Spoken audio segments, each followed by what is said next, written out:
الحمد لله والصلاة على أهلها اما بعد قال النبی صلی اللہ علیہ وسلم الدین کلہ ادب، دین سراپا ادب کا نام ہے۔ شاعر کہتا ہے با ادب با نصیب، بے ادب بے نصیب۔ تو آج میں آپ حضرات کے سامنے وقت کی مناسبت سے بہت ہی اہم انوکھا واقعہ آپ حضرات کے سامنے پیش کرنے کی سعادت حاصل کر رہا ہوں کہ آج کل محرم کا مہینہ چل رہا ہے، اس میں ذکر خیر چل رہا ہے سیدنا حضرت حسین رضی اللہ تعالیٰ عنہ کا۔ تو میں نے ان کے بارے میں ایک ادب بھرا بڑا لاجواب اور بے نظیر واقعہ پڑھا، جس واقعے میں بہت ہی ان کی سلیقہ مندی اور ان کی ہوشیاری اور ان کے کمال ادب کو بیان کیا گیا ہے۔ تو میں نے سوچا کیوں نہیں ان کی شان میں اضافے کے لیے لوگوں کے درمیان اور عاشقین اور محبین کے درمیان اس واقعے کو بیان کیا جائے، تاکہ وہ سمجھے اس بات کو کہ اللہ کے حبیب علیہ الصلاۃ والسلام کی صحبت فیضیاب میں رہتے ہوئے ہمارے ان دو بڑوں نے، جنت کے جوانوں کے سرداروں نے اپنی زندگی کو کیسا بارونق بنایا تھا اور بااخلاق بنایا تھا۔ اس سے ہمیں بہت بڑا سبق ملتا ہے، اور ہمیں بھی اپنی زندگی میں اس طرح کے صفات پیدا کرنے چاہیے تاکہ ہم بھی ان کے نقش قدم پر چل کر اپنی زندگی کو کامیاب اور کامران بنائیں۔ دیکھو سامعین، صرف دعوے محبت سے کام نہیں بنتا۔ دعوی المحبتی جائزۃ فی الہوى ولکن لا یخفی کلام المنافق۔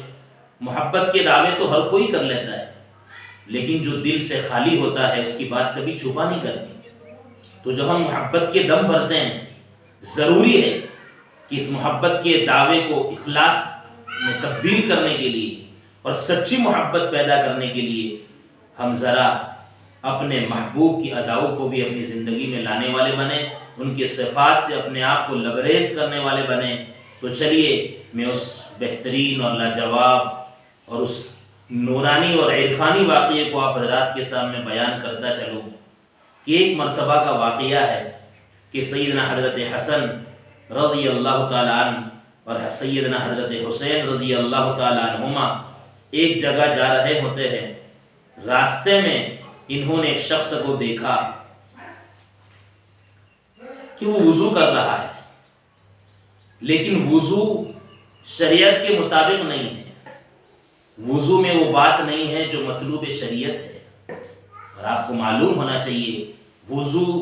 جب شریعت کے اصولوں کے تحت میں ہوتا ہے تو وضو صرف ظاہری پاکیزگی کا ذریعہ نہیں ہوتا، بلکہ وہ دل کو بھی پاک اور صاف بنانے کے لیے ایک عبادت بن جاتا ہے۔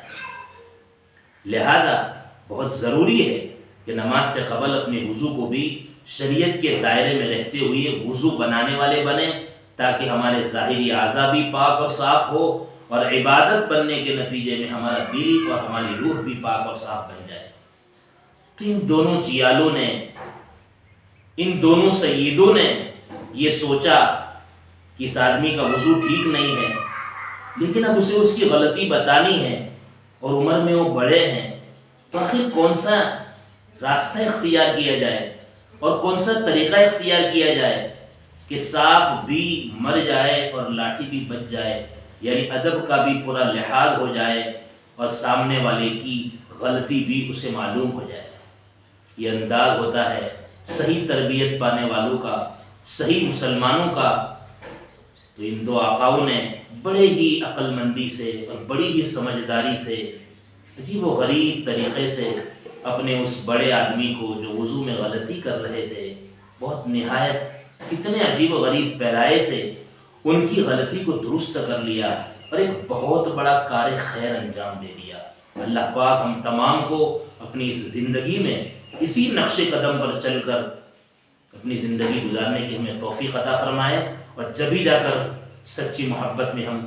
واقعی کامل بنیں گے، ورنہ اس کے بغیر میرے دعوے ہی دعوے ہوں گے جو بالآخر ہمارے لیے خسارے کا ذریعہ ہوں گے۔ تو آئیے ان دونوں حضرات نے طے کیا کہ ہم اس بڑے میاں کے پاس جاتے ہیں۔ چنانچہ وہ گئے،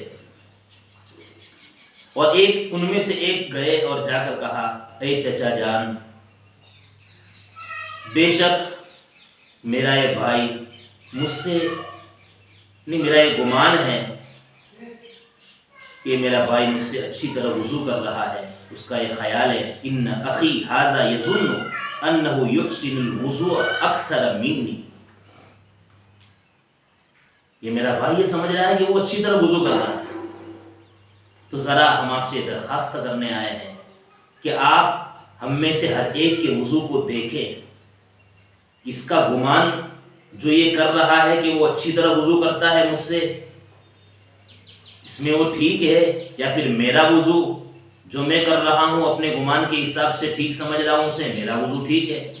تو ذرا آپ فیصل بن کر ہمارے درمیان تشریف لے آئے، ہم دونوں بھائی وضو کرتے ہیں، آپ ذرا ہم میں سے ہر ایک کے وضو کو دیکھ کر فیصلہ کریں کہ کس کا وضو زیادہ ٹھیک اور زیادہ اچھا ہے،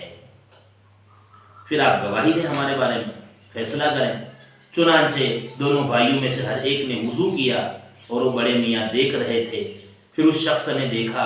کہ دونوں میں سے ہر ایک بڑھیا وضو کر رہا ہے، شاندار وضو کر رہا ہے، اور وہ سمجھ گئے کہ وضو تو ٹھیک میرا ہی نہیں ہے۔ چنانچہ اس آدمی نے اپنی زندگی میں اپنی وضو کی ترتیب کو صحیح بھی کر لیا، اور آنے والے دونوں بھائیوں کا اور سیدنا حضرت حسن اور حسین رضی اللہ تعالیٰ عنہما کا شکریہ بھی ادا کر دیا، اور شکریہ ادا کرنے کے ساتھ ساتھ ان کو شاباشی بھی دی کہ واقعی آپ نے